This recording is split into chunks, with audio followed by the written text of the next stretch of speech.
Welcome to JMO with Josh and Joe. It is Tuesday, August 2nd. And Joe, I'm going to start this podcast off on a positive note and say football is back. It is back. Football is so back.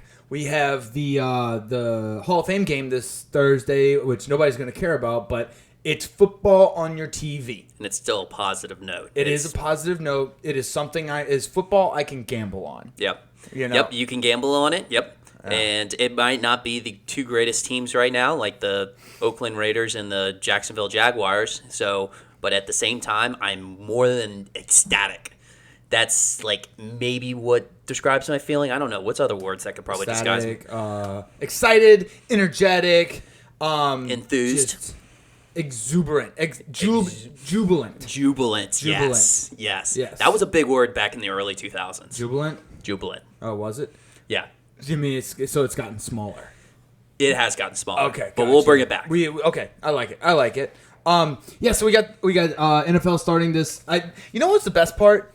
What's that? The best part is when your fantasy football group on like whether you have a text or like a group me or social media, when your fantasy football group starts talking. No, you know what I'm saying? Like you resurrect that group chat, and everybody's like, "Oh, baby, let's go!" Then you start thinking about the draft, when you're gonna set that, who's gonna get pissed off the most. Yep.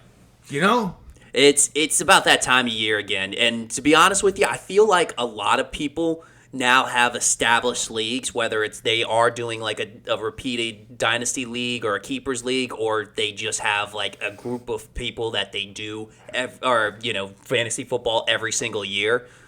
We've gotten to this point where you have an established group. Yes. That comes, and it comes around. When it comes around this time of the year, we forget everything that happened last year.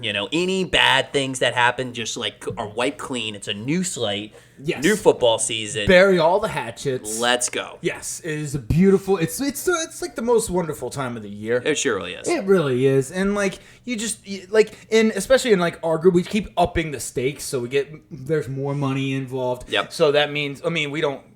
Is it illegal to gamble on fantasy football? No, actually, gambling's legal. So, yeah. Anyways, so there's more money involved. Depends on what state. And who you are. Yeah.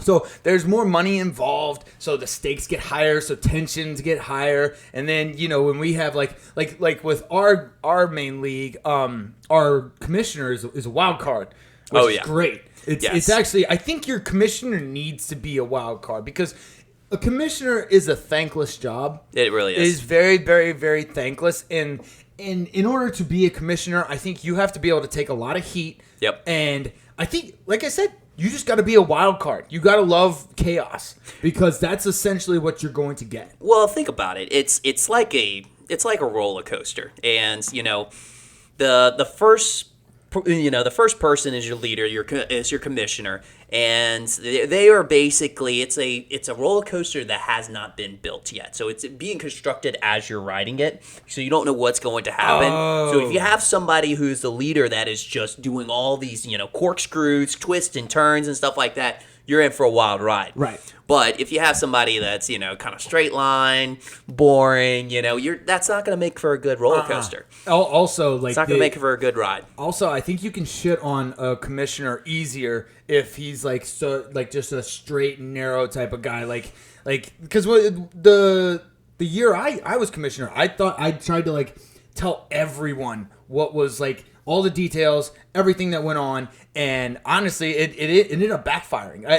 You don't do a good job when you actually put everything straight forward. You played it too safe. I did play it too safe. You played it too safe. Way too safe. Roller coasters are not supposed to be safe. No. If there's not an element of death or ridicule or just public shame, then you're not built for that. Yep. You're not built for that position.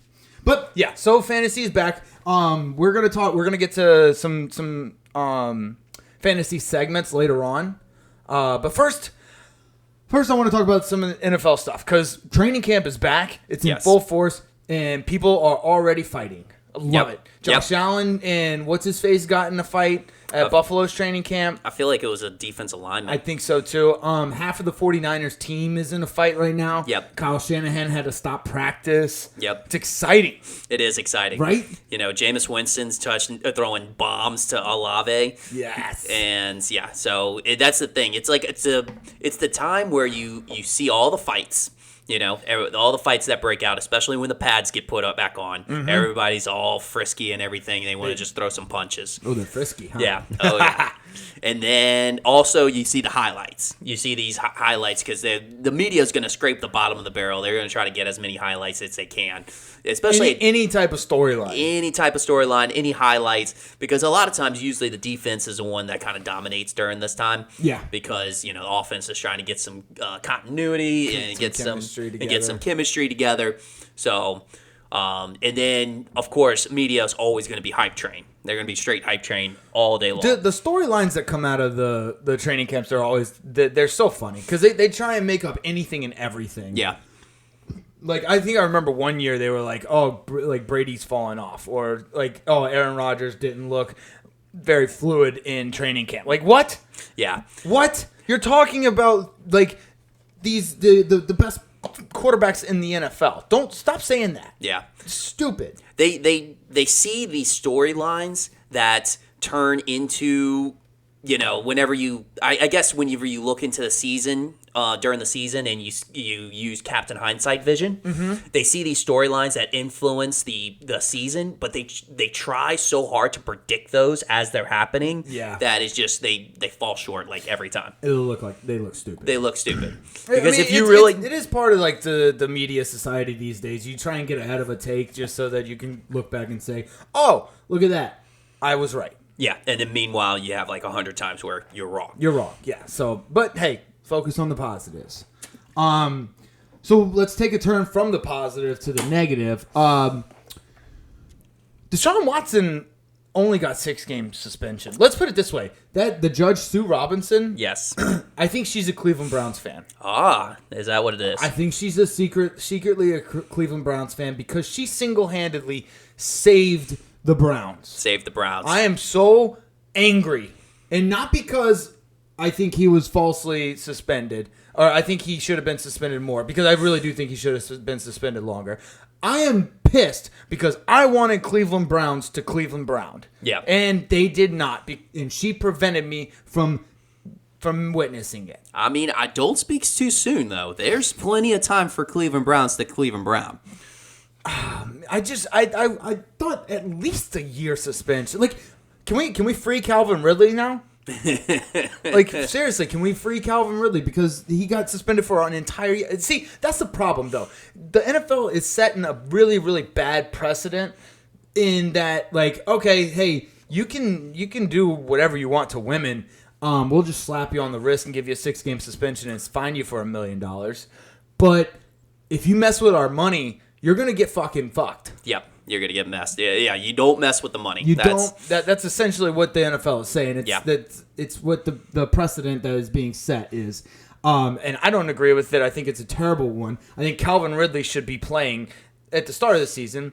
And I don't agree with because Deshaun Watson didn't play last year, that's part of his suspension. I don't agree with that. He got paid. I was about to say, my perspective on this is like, this is a whole new outlook of now you self-inflict yourself. You know how like college teams, they will self-inflict themselves with penalties, and then it that way the NCAA doesn't come as harsh on them because they're like, oh, hey, we punished ourselves. This is our consequences. That's what Deshaun Watson did. And he got away with it. Uh-huh. So he was like, oh, I'm taking this year off, let these, suspending myself. Right. Meanwhile, he's getting paid, the entire time. But it counted towards him because that was one thing the judge stated. She stated that, hey, he already suspended himself for a year. Right. So we're just going to add that, and we're going to tack 6 games onto that. So now you self-inflict yourself. Yeah, dude, I don't... Play the victim. Play the victim. It's 2022. Everybody plays the victim. Just play the victim. Actually, it wins. It doesn't matter what you're accused of. Cause it obviously doesn't matter what they're accused of. Because there was misconduct with like 25 women. Play the victim card. Play the victim card. It's not your fault. It's theirs. It's their fault. So yeah, that was kind of a bummer. I was pretty pissed off about that. I wanted to see the Cleveland Browns just crumble, but there's still time. There's still hope. I like where your head's at. I still am going to be excited to see Baker Mayfield play. I hope Baker Mayfield. That's another thing that came out of training camp. Baker Mayfield's apparently struggling. Throwing picks left and right. Yeah, that's what I heard. I hope he turns it around just so that I can see Baker Mayfield play against Cleveland. I think they'll play. I think they'll both play against Cleveland. It's a rotating door all season long. Yeah. Just Sam Darnold and Baker Mayfield's throwing picks left and right. Oh, if I was a Panthers fan, that would just sicken me. How awesome would it be? How funny would it be if, like, what is it? Jameis Winston has the most interceptions in a season. If they both broke the record the same season. Both of them? Yeah. That would be fucking That hilarious. would be hilarious. They each throw 4 interceptions in one game. That'd be awesome. Yeah. Let's get to another thing that kind of annoyed me. The Kyler Murray what was it? The mandatory study hours clause got taken out. Yeah. I was pretty annoyed about that because that was kind of funny for me. It was hilarious, but as anything that the NFL happens in the NFL, if it's something becomes too much of a media distraction, they eliminate it. Mm-hmm. That's why people don't understand. Like when people get cut, it's hey, if you're Tim Tebow, you're generating too much off the field media coverage or off the field distraction. They're gonna cut you. They cut everything that's a distraction. I don't think it's an NFL thing. I think it's more of an Arizona Cardinals thing because the NFL loves. I think they love the media because NFL's king. So anything that gets them in the media is gonna be good. Obviously, they don't want the Deshaun Watson thing getting in the media, but that was funny. That was funny. I think the Cardinals were like, "Oh, this is a distraction now." Yeah. And Kyler got really, really butthurt. He was like a little child and ran to his mommy and daddy and said, "They're not being nice to me." So they changed it. Yeah. Like all millennial parents do these days. Mommy and daddy being the podium. Mm-hmm. Because he was not expected to do a press conference at that point. Right. And he just got up and did one. Mm-hmm. So you got anything else on Kyler? No. That was about it. But yeah, that was a bummer. That was a bummer. I was pissed off about that. So the NFL and the NFL came down on the Dolphins. Not as bad as I thought. Yeah. They completely disregarded, though they didn't disregard, but they didn't find anything with the Brian Flores tanking case, which honestly it would be kind of difficult to prove that unless they had video evidence, because at that point it's just kind of their word against Flores' words against theirs. Yeah. Although the connection was there. I mean, if they were trying to line up Sean Payton and Tom Brady coming over to Miami, it would make sense that they would want him to lose a bunch of games, make him look like it was his fault, that they were his downfall, and then do you think though that they were tanking, that they wanted? I thought they wanted Brian Flores to tank so that they can get a higher draft pick and get Tua. Well, no, not they can get a higher draft pick, but if you got Tom Brady coming in and Sean Payton, then you ain't got to worry about getting Tua. Also, one thing, the Dolphins owner Stephen Ross. Yep. He got suspended. Yes. Why do you get? I didn't know you could suspend an owner. What is he suspended from? He's suspended from his own team. He's suspended from his. Yeah, but I got confused when I saw that. He still owns the team. You're not suspending him from anything. And if you think you're trying to cut off communication between him and whoever the fuck he wants to talk to, you're not doing it. He's just gonna talk to someone who's gonna talk to someone else who's gonna talk to the people that he wants to talk to. I don't understand that at all. And then $1.5 million to a guy who has what? He's got 13-something billion dollars. Ooh. It sounded like Stephen Ross came up with these punishments. Yes, he did. That's exactly. It's self-inflicted. Self-inflicted. He's like, oh, look at me. I am whipping myself now. I'm disciplining myself. Look, I am serving this sentence. $1.5 million is a lot of money. Yeah. And I am suspended. He knows that's like a lot of money to most Americans. Yeah. So he's like, yeah, they're going to see that number and be like, oh, man, That's yeah, a lot of that's money. a lot of money. But in reality, it's like chump change. Haha. Jinx. Yeah, so he's suspended until October 7th, which still, I don't understand what that means. They're stripped of the 2023 first-round draft pick and the 2024 third-round draft pick. I don't know. It's crazy, though, to think that this was all rumor at first, and now it's like coming out as real. That's the nuts thing. I don't doubt that they were trying to talk to Brady and Peyton. You know what? I thought that they were too, because Sean Payton, I knew he was done with New Orleans. I thought he was going to go to Dallas, but whenever there was talks about him in Miami, it kind of made sense because I know he was trying to get out. Mm-hmm. But going from coaching Drew Brees to Brady, I mean, like, come on. I mean, who wouldn't? Imagine Sean Payton coaching Tom Brady. Yeah, They would light it up. Oh, yeah. Like the only problem that we had with Drew Brees was that he was losing his arm. He couldn't throw the ball. Yeah, anymore. but he knew the playbook in and out. Yeah, Tom Brady could throw the ball. Yeah, and he's smart. And oh man, if Sean Payton, actually that would be crazy. That would be insane. Yep. I had Zach Wilson deletes his social media. I wonder why. In all honesty, I think that's probably a good move on his part because, like, the media has gone nuts over him in general. Just so, like, he's gonna get hate mail, he's gonna get fan mail. I can't imagine what his DMs look like. Oh, absolutely. I mean, so many moms. So many moms. All the hot fucking milfs. All the cougars. Yeah. And, like, it is a distraction. Yeah. Like, I see a notification on Facebook and I'm like, oh, cool.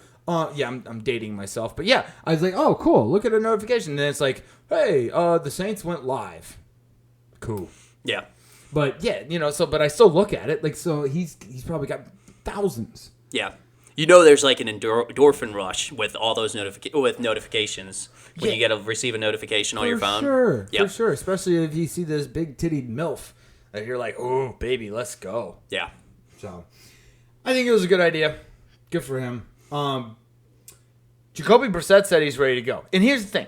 I think this is like an environment that Jacoby Brissett thrives in. He's not like the established starter, but he is starting a few games. There's an expiration date. Yes, and he can see the expiration date, and that is only when he's good is when there is an expiration, when he has to come in just for a temporary amount of time. If he is the set starter for a team like we saw in Indianapolis, right? Yeah.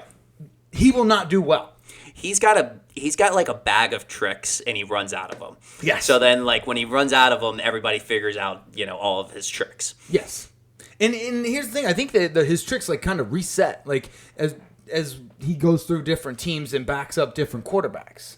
Yeah. I think so. Like, yeah, I think he's going to thrive. I think actually the Browns aren't going to be that bad the first 6 games. And he has no pressure. No. There's absolutely no pressure. I mean, basically they're just hoping he goes 50%. Yeah. He's like just 50%, and then the schedule actually is pretty favorable for it. I mean, they play the Panthers, they play the Jets. Yep. They do play the Steelers. I think that would be a little bit tougher, but still they have the thing. The Steelers are a big question mark too because they still don't even know who's playing quarterback. Yep.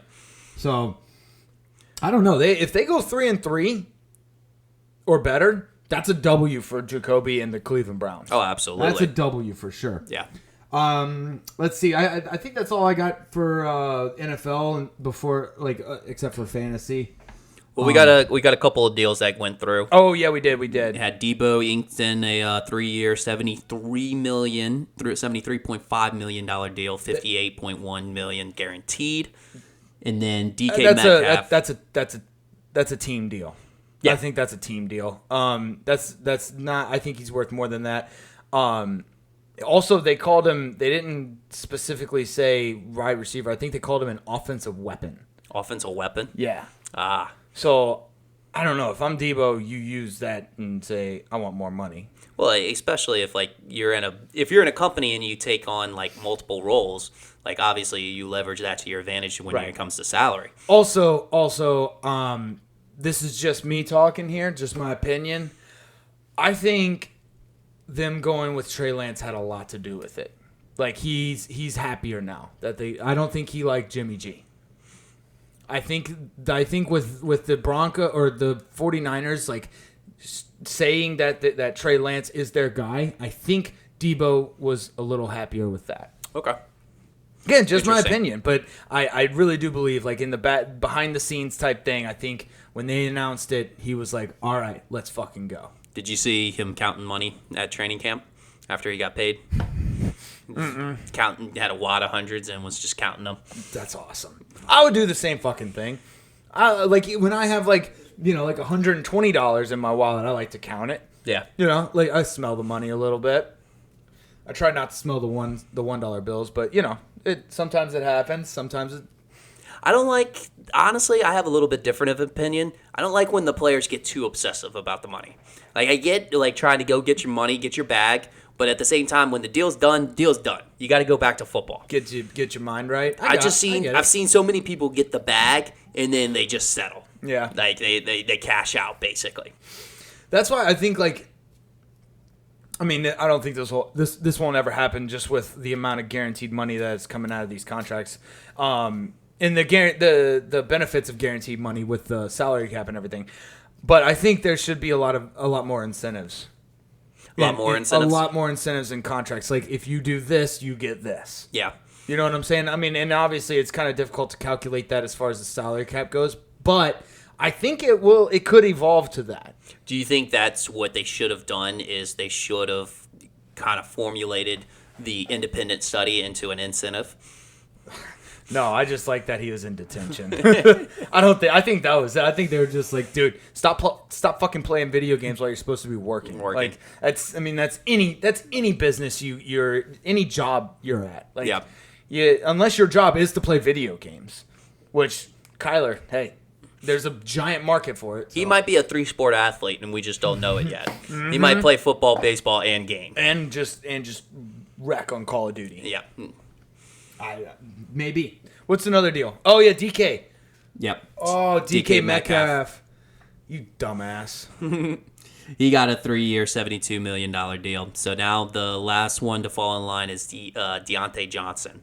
Yeah. Is supposed to be, which I don't know if he's worth up to Debo and DK amount. I don't think so. I really don't think so, but I think he's pushing for that amount, which, I mean, good for him. And the timing of it is perfect because you're about to get a new quarterback. So this year might not be the best year as far as numbers go. So I'd cash in right now if I was him. Yeah. So he's doing a hold in, which is different from a hold out. Right, hold in. So he's like participating in training camp and in practices, but he's showing up, but he's not fully participating. Oh, gotcha. So he participates a little bit in like drills and stuff like that, but as far as like plays and getting out on the field, contact and stuff. Yeah, he's holding out on that. Gotcha. So a hold in, you're at least in the facility, and then a hold out, you don't even show up at all. Gotcha. Hold out, you're pissed.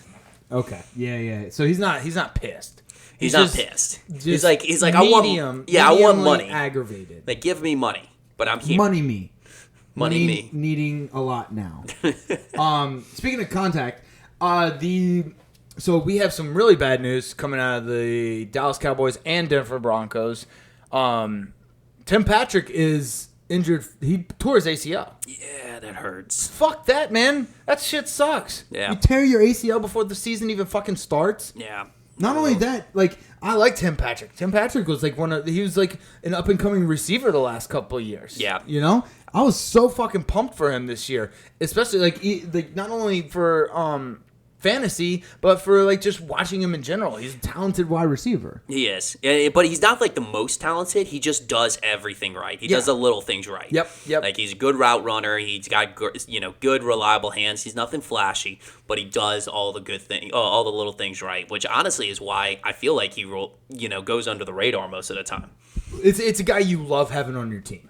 Yeah, he's just that role player that does what he needs to do. Doesn't try and get flashy or fancy with it. He helps the team win. I feel bad for him. He's like what a sixth man is to the NBA. So like you know what I'm saying? Yep. He knows his role. He plays it very, very well, and he's a big part of the reason that they win games. Yep. And I feel bad because he finally got himself a quarterback. I know, right? And that's probably what happened was he's so excited and just going have a wave of new energy that he just like was going all out in practice and just unfortunately had a bad act. He was too distracted by Russell Wilson's big fucking fat ass truck. Yes, that's what it was. Yes. How about Russell Wilson showing up to training camp in his own jersey? In his own jersey? Yeah. That's awesome. It's kind of a power move. It is. It's kind of, if I'm, in my opinion, I think it's kind of a power move. I agree. That's a big alpha move. Yeah. It's like, I'm the fucking man. Yeah. And then you got I'm my own fan. Yeah. And then you got Aaron Rodgers showing up as a prisoner. So, yeah, it's cool. Let's see. What else did you have?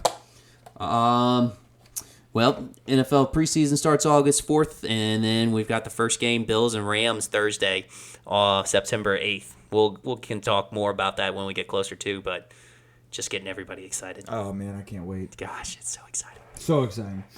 So, yeah, like everybody's starting to set their fantasy draft dates. If you have done your fantasy draft before now, you are stupid. Just tell it to him straight, huh? Yeah, you're stupid. Don't do the fantasy fucking draft until, honestly, ideally it should be a week before the first NFL game.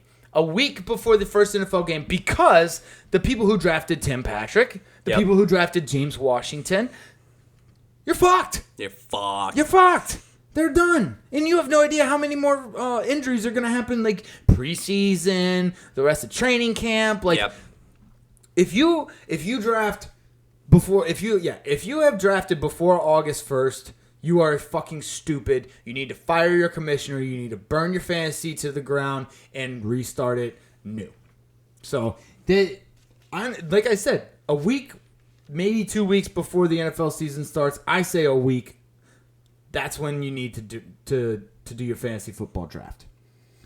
So, one thing Joe and I were gonna do is kind of go through fantasy and give our takes on what we feel should be like maybe the ideal, like certain issues that people run into when deciding the different rules of a certain fantasy football league. So, for instance, my first point: should the passing touchdowns for QBs be 6 points? Should they be 4 points? 5 points? Should they be 7? Should they be 3? What in your opinion, what do you think is the ideal number for a passing touchdown for a quarterback? It's interesting. You put a lot of different numbers out there. I was not expecting that. Mm-hmm. But I don't know. In my opinion, I would have to say I do like the 4 and the 6 structure of 4 points passing and 6 points rushing. Mm-hmm. It does give those running quarterbacks a little bit of a advantage, but I know people will argue that the rushing yards already give them an advantage.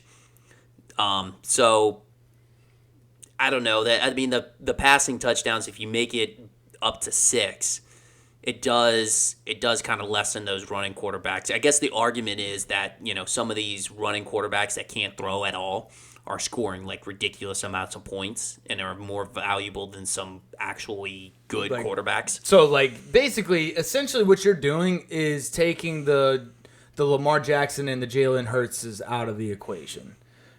Because their bread and butter is running. Yeah. And But you still get those rushing yards. You do get the rushing. So it's 1 point every 10 yards. I think that's pretty well established. And then if you run a touchdown or if you get a rushing touchdown as a quarterback, it's 6. It's 6. Which is fine. That's okay. Yeah. But I also think that like if a guy throws 4 touchdowns, I think he should get 24 points. Like that is true.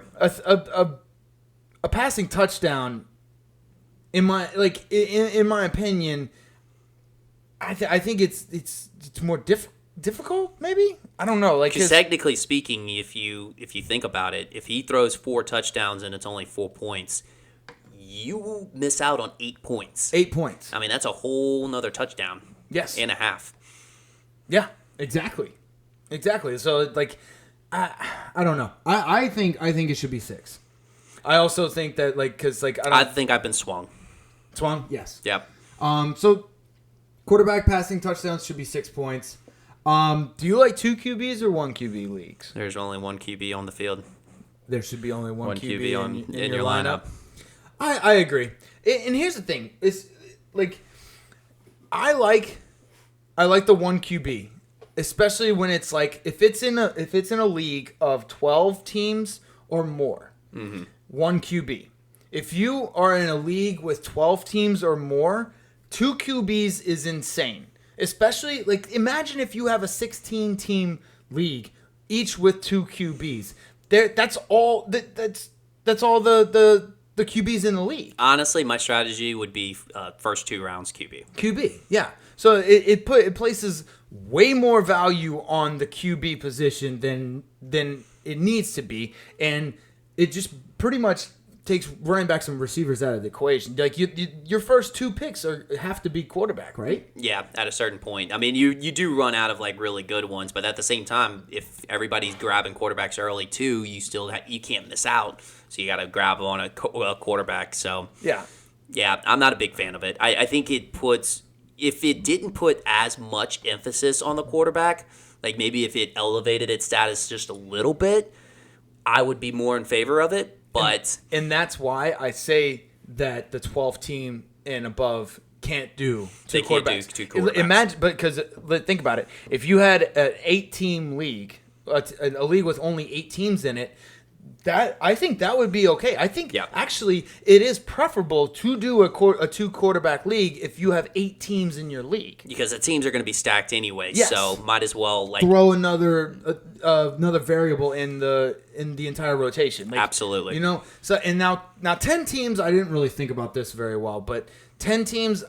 That's kind of where the line is drawn. So, like, I think it can kind of go either way. It can go either way because you can think about it. You got the top 20 quarterbacks that are going to be starting, and then so you have like 12, right? Yeah, and then you'll have a lot of teams that'll probably get a third quarterback as well. So that's 30. So you got most of the starting quarterbacks, right? And which is fine. Yeah. So there you go. Yeah. So 10's iffy. If you have 8. Definitely. Two quarterback. 12 and above, don't do two quarterback league. Yeah, that's interesting. That's a good take on it, and right. Yeah, and a good way to think about it. This is a big one that people have. I think we've kind of established what the best way to go about this is, but PPR versus no PPR versus half point PPR. Yep. I think at least every league I've been in, everybody's kind of settled on half-point PPR. I think it's the most fair. I think it still retains value in the wide receivers without like just vaulting them over the running backs. Yeah. You know what I'm saying? What do you think? You like the PPR half-point or no? I think that's how it's settled because I remember, early on it seemed like it was non-PPR league for the most part, and then PPR kind of came into the scene, and everybody started kind of really, playing with that. But they jumped on it. They jumped on it really quick because it was a new factor. It helped with the wide receivers, and especially those ones that saw a large volume of catches throughout the year. But I don't know. It just it took too much away from the running backs, and so. But it did help out some running backs as well. But also, it vaulted some running backs way beyond other running backs that were actually good running backs, but they Right. just couldn't catch the ball. Right. There was a large disparity between those two types of running backs. Yeah. So I have to say that I think half PPR has kind of like migrated itself into the mainstream. Like you know? I agree, and honestly, I'm kind of, I don't know. I tend to favor no PPR, like just because I love having the value of running backs so high. I mean, it's not like incredibly high, but like you have to. I think you end up having to draft like the running backs first round, maybe first 2 rounds, and then there's a large drop off between the top like 10 running backs and then everyone else. Yeah, and a lot of them get hurt as well. Right, throughout the year. But like I said, I think half point's the best way to go. I do miss the no PPR, but full point's just too much. It does factor in. It does bring in a lot more wide receivers into the equation, though, which is nice because you have a bigger pool to choose from. But I think it's a little more. I think it makes it a little more challenging when it's either half point or no PPR. Yep. So, half point PPR. Should we get rid of kickers? This is a big question that comes up. I am 100% against getting rid of kickers. Absolutely not. I love having a fucking kicker that, like, on a random week will throw up 17 points and just fuck the other team up big time. Literally put their foot up the other team's ass. I think the complaint is whenever your kicker doesn't do good.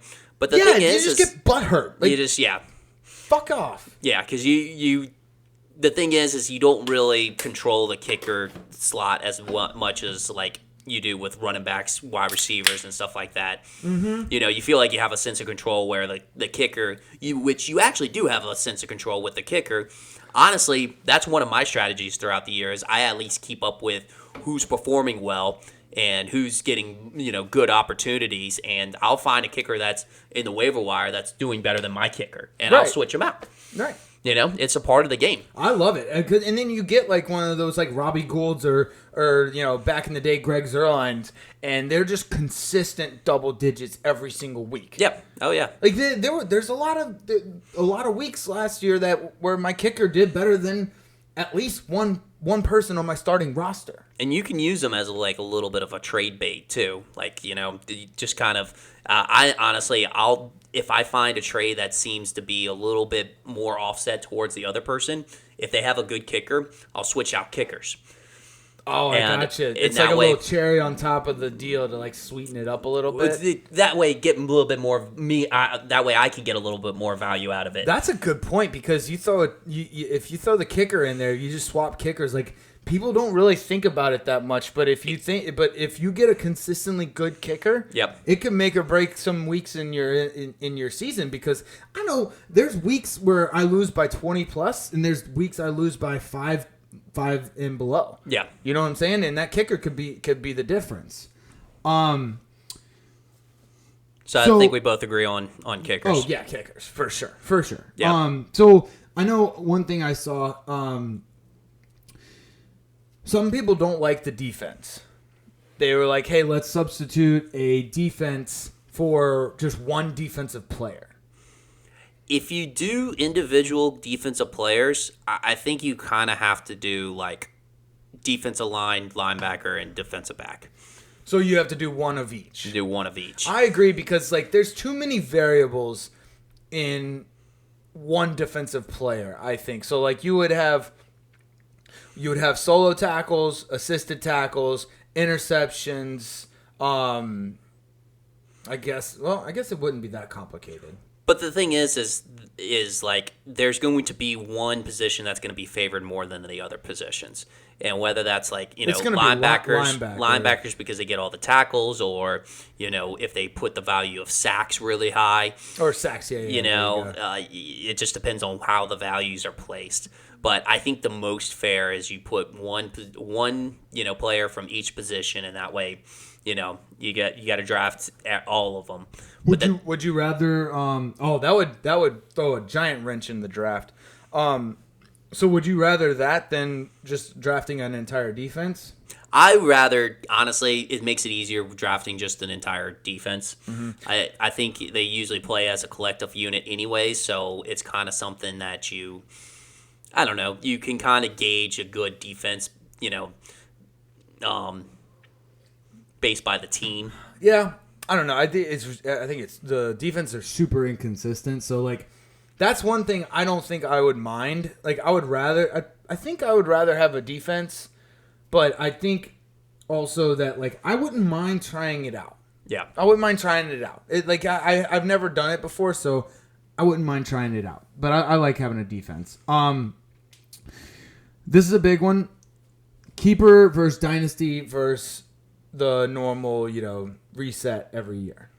I'm doing a dynasty league for the first time, and so I haven't really experienced it fully yet. I did keep my players that I wanted to keep for next year, and we're about to have the draft. So I guess I'm still inconclusive about it, but I'm kind of a little bit more of a traditionalist in that sense. I think dynasty is tailor made for you. I really do, because you love, like when you always played Madden, you love the offseason, you love putting together the I team. get very personal with my team. Yes. Even if they're non-controlled players. Yes. Even if they get injured every single fucking year. Yeah. Christian McCaffrey. Yeah, no, I definitely bond with a lot of my players. I think dynasty is tailor made for you. Very, very closely. So even if they're real or not real, so yeah, no, it's something that I'm definitely, like I said, I'm experiencing. I think it's been fun so far. I think the biggest aspect though is that I don't know if everybody likes consistently keeping up with it. Right. So you lose interest. You have to find the guys that are going to. That's why you just up the money. Honestly, you just keep upping the money to where like obviously the older people get, hopefully the higher they move in life, and so like the more money you have to put in. But still, as long as you keep raising the prices, it'll be like important to them because they're gonna want to fucking win the money. You know what I'm saying? Plus, in our league, I think bragging rights is a giant factor that plays into how heated people get, because. Mm-hmm. I know last year we didn't do very much money, but people still got heated. I think you got to sign a contract and like have a buyout clause where you have to buy yourself out. Yeah. Oh yeah. That'll keep people in the league a little bit more often. In my opinion, I think either you go dynasty or you don't do any at all. I think the whole keeping like 2 or 3 players, I don't like it. I think you either do like majority of your team, or you don't do any keeping at all. You don't keep any players at all. I know a lot of people do like the keeper league. It's just I don't know. I don't really like it. I can't really explain it. I can't really describe the reason I don't like it. I just know I don't really like it. You don't like it? No.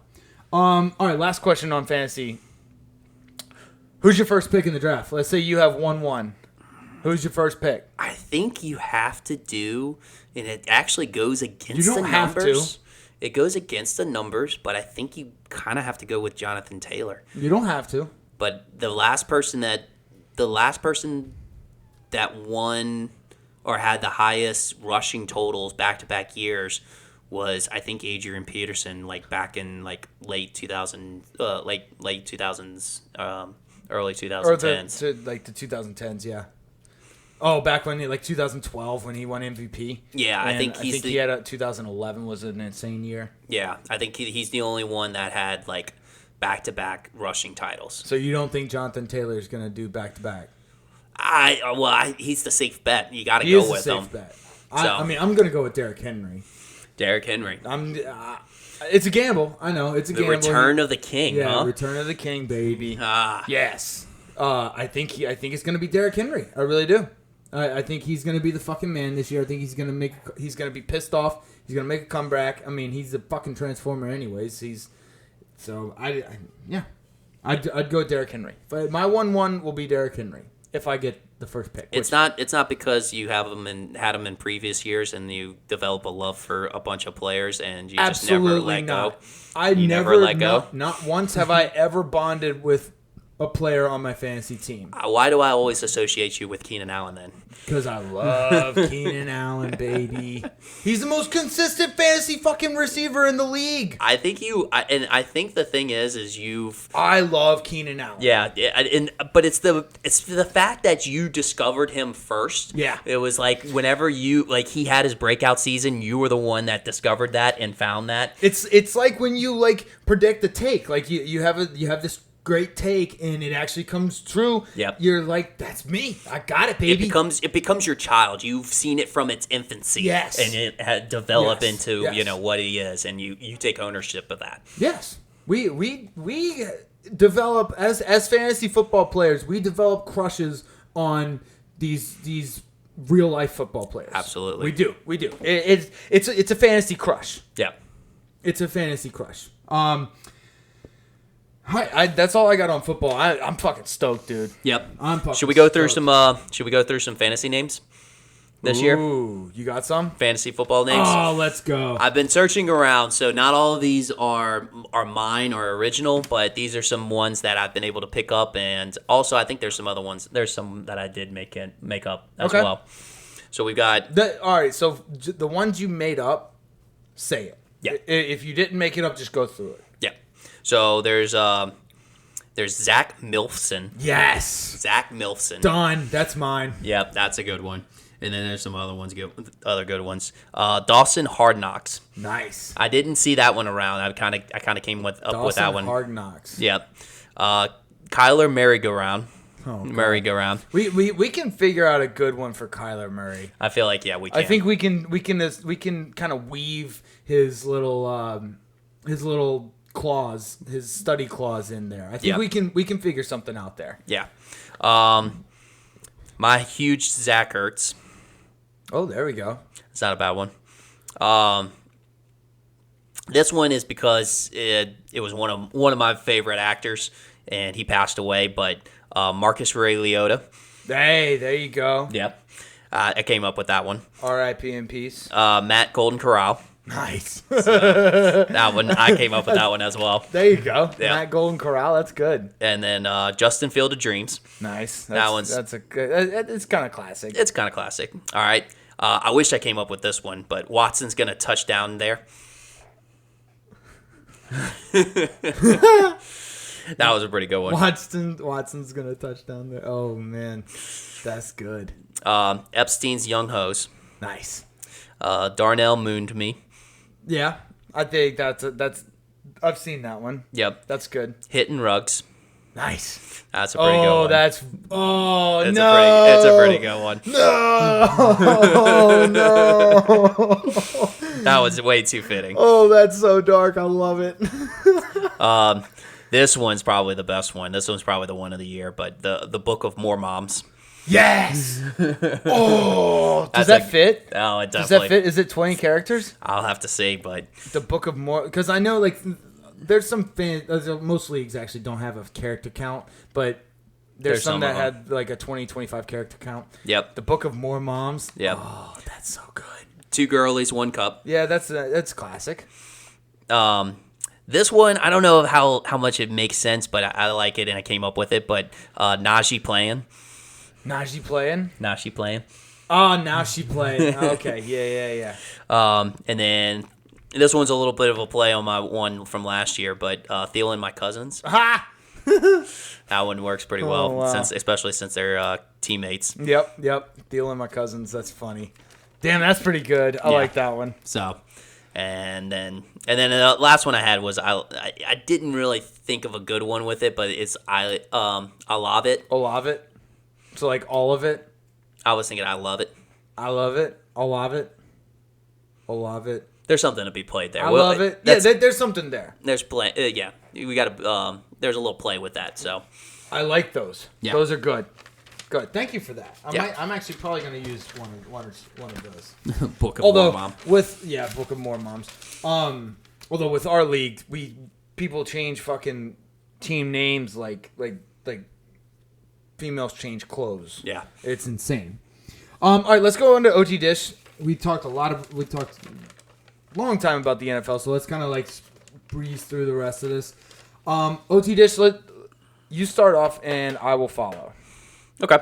All right. We on this day in sports history. 2012, Michael Phelps wins unprecedented third consecutive gold medal in the 200 IM in the London Olympics. The 200 individual medley. Dude, I'm glad you brought that up because obviously he's like a huge part of our like high school life because we swam in high school, and this was just happened to be the time when Michael Phelps was just on a fucking tear, and just like the 2008 Olympics, he had the 8 golds. Yep. Yeah, it was insane, and he was just like it's like one of those guys. Like we had magazines of Michael Phelps, just all of his accomplishments. Even his fucking diet, his workout routine, we were obsessed with Michael Phelps. And it truly is like something that people don't really realize, especially like a third consecutive Olympics. I mean, that's something you have to be swimming, which is a full body sport. It's like, it's definitely healthy for your body, but at the same time, it's not something that you can keep peak performance at for 12 years. 12 years. Yeah, 12 years straight. And especially the 200 IM, because the 200 IM it's not a distance event. It's not like it's not like up here. That's a sprint. And that's you also have to have, that's on your body. You also have to have like a specialty in like all 4 strokes. All 4 strokes. Yeah. Right. So kudos to Michael Phelps. I mean, the greatest to ever fucking do it. Greatest Olympian of all time. I'll never forget the 2008 Olympics when he was racing against Kavich in the 100-meter butterfly. Yep. 100-meter butterfly beat him by .01. I remember that too, because you can barely. It's like frame by frame. You can barely see when he touches. Which he touches before Kavich. Yep. Fucking Russian cunt. All right, another Michael Phelps. This one, 2009. Phelps ends the World Championships in Rome with 5th gold, and off of a 400-yard medley relay, but. This was the 43rd world record of the controversial World Championship games because, I don't know if you remember correctly, they dubbed this the Plastic Games because of the swimsuits. Oh, what, they had those illegal swimsuits? Yep. That I remember that. What did it helped you float on top of the water almost, right? There was, basically these suits were able to hold a 5 to 10 pound weight above water. Right. Yeah. With the buoyancy, amount of buoyancy that they had to. That's what I remember that. It was absolutely insane. Because when you're swimming, obviously both of us know this, but when you're swimming, you want to be on top of the water. That's where you're gonna get most of your speed is on top of the water. Yep. If you're the more you're in the water, the more resistance you're gonna incur. So which means the slower you're gonna go. So yeah, these suits literally propped you up on top of the water. Yeah, and just made you fly through. Fly. I mean, that's what they said. What was it? 43 world records were broken at that one. 43 at that one meet. Yeah, that's insane. Exactly. So, all right, and then also in 2009, I think I'm just gonna have this as a new segment. I feel like we need to do something against the name game or something like that because I love these name game stuff. So, the 2009 U.S. Senior Open at Crooked Stick Golf Course. Fred Funk wins by 6 strokes with a record of -20. That's awesome. Yeah, we got it. That's gonna be dubbed name game. Name game. Name game. So anytime we got a funny name or something like that, Crooked Stick and Fred Funk. Fred Funk. That's actually a good segue. I'm gonna cut you off here. That's a good segue into one of mine. Okay. So, where was it? In 1921. Oh wow. 1921. Chick Gandil, Shoeless Joe Jackson, Buck Weaver, Swade Risberg, and Lefty Williams. That's among players involved in the Black Sox scandal. The Black Sox scandal. Yes. So what happened was them and a couple other players, they rigged the 1919 World Series. Oh, Astros?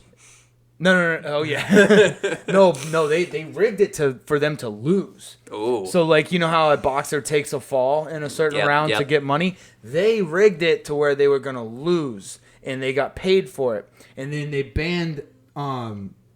They got banned from organized baseball for life. Wow. Yeah, but that's not the point. Who gives a shit? I don't give a shit about. I just like the Black Sox scandal because that's kind of cool. That's cool. They were all in the White Sox. And my thing, going back to the names, Chick Gandil, Shoeless Joe Jackson, Buck Weaver, Swade Risberg, Lefty Williams.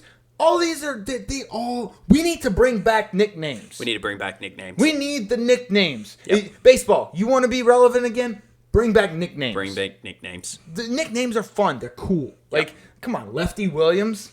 Like, you just know that those were all group of friends. That's what they called themselves. They were bros. Like, honestly, it should be like an initiation into the major leagues. You can't get into the major leagues unless you have a nickname. Like Shoeless Joe Jackson. Shoeless Joe Jackson. Like, that's fucking awesome. Buck Weaver. Yeah. Chick Gandil, I guarantee he got so many chicks. Lefty Williams. Lefty. I love it. I'm sure that was because it was not as popular back in that day, you know? Well, yeah, because like if you were left-handed back in the day, you were like burned at the stake because you were a witch. You were like a devil. You were the devil, yeah. So this is one I came across. In 1938, the Major League Baseball conducts the first test of bright yellow baseballs during the Dodgers versus Cardinals doubleheader. Really? Yeah, bright yellow baseballs. How did that go? I guess it didn't go very well because they didn't use it. But here's one thing I think we should do.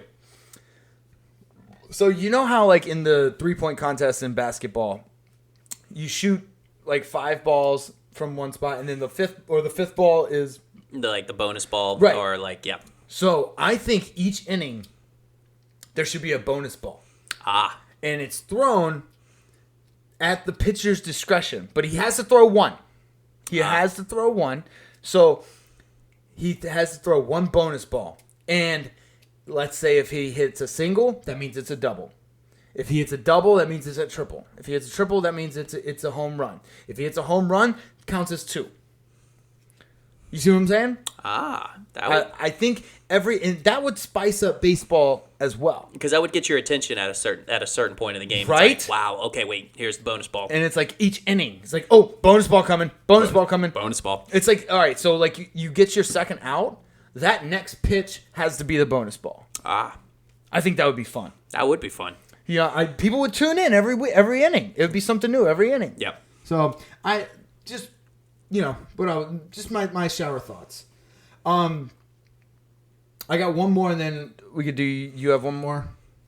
Yeah, I mean that's fine. Let's do yours, and then we can move on. This one's really fucking funny. In 1979, the New York Mets purchased contract of outfielder Jose Cardinal from Phillies between the games of a doubleheader that both of those teams were playing. Oh, wow. So he plays one game for the Phillies, and then that same day plays a game for the Mets. Against the Phillies. Oh, wow. So, like, I mean, think about it. Like, you're like, sitting there talking shit to these guys one game, and then you're like, what's up, guys? Hey. I'm on the team now. Yeah. Can I bat right here? Yeah. Can I get like, cleanup hitter? I play outfield. Yeah, right. Like, how awkward is that? I know, and he probably took somebody's spot. He did take somebody's spot. Like, that's fucking awkward as shit. He's like, yeah, I'm gonna take your job here. Mm-hmm. After just like, bad mouthing him. Yeah. Yeah. I don't know. I thought that was fucking hilarious. That is hilarious. That's so fucking funny. All right, what you got? I think that's about it on the OT dish. Okay. All right, perfect. Let's go to NBA. Let's get through NBA real quick. R.I.P. Bill Russell. Yep. Gotta say, the greatest winner of all time. Did you know he was born in Monroe, Louisiana? Did not know that. Yeah. Louisiana guy. I don't think he gets credit enough for as good of a basketball player and the accolades that he accomplished. Because of the time that he played. Who cares? Everybody's like, oh, But like, I mean, That's 8 straight championships. Yeah, you can't help when you were born. Yeah. Like, that's when he was born. He just happened to be dominant. Like, and I get it. They didn't have like these big NBA contracts, so like international players weren't trying to like come into the NBA at the time and stuff. But like, you get with you make do with what you're given in life. And well, the '90s Dream Teams showed that nobody, from international waters was ever good before the 1990s. Before the '90s, yeah. Not nowadays. They're like 7'3" from France and can dribble like Kevin Durant. Yep. But 11 rings. I just want to like give you a little tribute to Bill Russell. 11 rings in 13 seasons. There was 8 in a row. Like you said. He born in Monroe, Louisiana, which I don't know how LSU didn't get him. He went to San Francisco College. He averaged, in his career, 22 and a half rebounds. 22 and a half boards. Yeah, I know he was taller than everyone else. You don't have to fucking tell me. I get it. Okay, so this is my favorite one of my favorite stats of all time. All right. Did you have this quintuple double? A quintuple double? Quintuple double. Man, that's a mouthful. Yeah, quintuple double. He had 53 points, 32 rebounds, 14 assists, 24 blocks, and 11 steals. I don't care what time era that's from. Yeah, I'm sorry. That's insane. That is wild.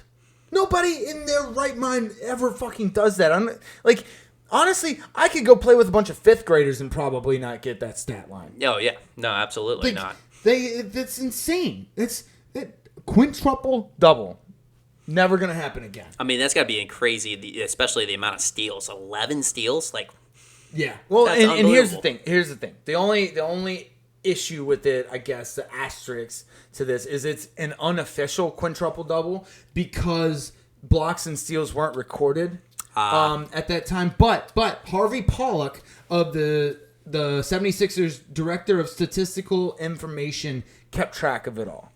So in my brain, that's an official quintuple double. That's official. It is Bill Russell, greatest stat line of all time. Wow. Yeah, that was our tribute. Do you got anything else to say about Bill Russell? Greatest winner of all time. Greatest winner for all time. Yeah. The only thing I had for the NBA is more tampering. The Knicks just do it to themselves at this point, right? They really are. They just do it to themselves. They truly are the Browns of the NBA. The Knicks. Oh, great! They're the Browns of the NBA. Well done. Yes. So the Knicks, they got they're being investigated for tampering with the Jalen Brunson contract. They think that, I guess there was some talks that I don't know the details, but there was tampering done. I assumed they were trying to bribe him. I assumed there was more money under the table that wasn't stated in the contract, blah, blah, blah. I don't know. The Knicks are the Browns of the NBA. That's fucking amazing. They had guys way back in the day, that won them games, but they have just been, honestly, kind of like the laughing stock of their respective leagues. Yeah. So, yeah. Couple other things I wanted to get to. Baseball, Juan Soto going to the Padres. Yep. Yeah. That's going to be fucking awesome. Yeah. I can't wait. That division is the Padres versus the Dodgers in that division is just going to be it's going to be must-see TV. Like I think the MLB right now what they're trying to do because they got Juan Soto because the Padres got Juan Soto and Josh Bell. Josh Bell is nasty. He's a great first baseman. He's a good hitter. I think what they're doing, baseball's doing, is just building super teams. They're allowing super teams. Super teams, which is great. If you don't have a salary cap, then fucking by all means, that would be awesome. I want to see the juiced up Dodgers versus the Yankees. Well, it's like what today's society looks for now. They look for the super teams. They like the super teams. They like the the Miami Heat. They like the Boston Celtics. They like the Avengers. They like super teams. Yeah, yes, the Avengers. Yeah, and I think honestly, I think it started with like those big threes. Like I think, in my opinion, the Bulls kind of started it a little bit, like with the big three with Pippen, Rodman, and Jordan. The Lakers had it with Magic, Kareem, and who else? There was somebody else on that team. I can't remember.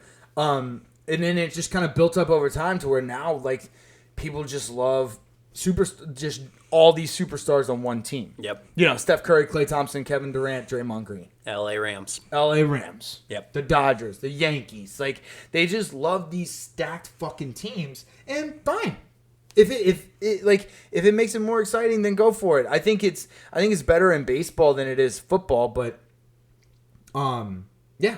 Hey, good job to baseball. Dude, so I saw this. No one in the AL as of today, August 2nd, no one in the AL East is below 500. Boston, wow. The Boston Red Sox are at the bottom of the division at 500. Ooh, insane. I fucking love it. Yeah. One other thing I had with baseball, Eric Hosmer, he went to the Red Sox because he rejected the trade to the Washington Nationals. Which, in my opinion, like, now it's just like, nobody wants to play for the Nationals. No one wants to play for the Nationals. Why not? They just won the fucking World Series like 3 years ago. They are the Browns of baseball. Oh, man. No, you can't say that. Who's the Browns of baseball? Who would be the Orioles? I would have said probably what was it? I think it's the Orioles, right? They haven't won shit in a while. Yeah, I would have to say the Orioles. Probably the Orioles. I'll get back to we'll get back to we'll figure out who's the Cleveland Browns of each league. We'll investigate it. Yes. Yeah. So we'll figure out who's the Cleveland Browns. Here, write that down. We'll figure out who's the Cleveland Browns of the NBA, which I think the Knicks have a pretty strong argument there. They have a very strong argument. The Cleveland Browns of baseball, which I think the front runner is the Baltimore Orioles, which we can even make an argument for the Washington Nationals. And then the Cleveland Browns of the NHL. Yep. And we can do the Cleveland Browns of golf. You can do the Cleveland Browns of tennis. Tennis, yeah. I'll do the Cleveland Browns of soccer. I don't give a shit. We can do college football. College football. Oh, the Cleveland Browns of college football. UCF. Yeah, no. No? Not UCF. Okay. I wouldn't say UCF. It'd probably be like I don't know. Washington is last. They are dead last in the MLB right now. Yeah. And it's not even, it's by a long shot, too. I don't know. The Pittsburgh Pirates might be the Cleveland Browns of, yeah, I think it might be the Pittsburgh Pirates. Because you got to think, you also have to be bad, but you also have to have like a lot of misfortune happen to you. Yeah, so like you have to have some things go well for you, and then it all crumble. Yes. Like in 2015, the Pirates, they had McCutchen, they had Starlin Marte, they had a really good team, and then it just all crumbled. Yep. So, do you have anything else on baseball? That's about it. All right, last thing I have is so this Live Tour is really making moves. Oh, they got money. Tiger Woods just turned down $800 million. Their money doesn't talk; it sings. It sings. Yeah. That's insane. $800 million.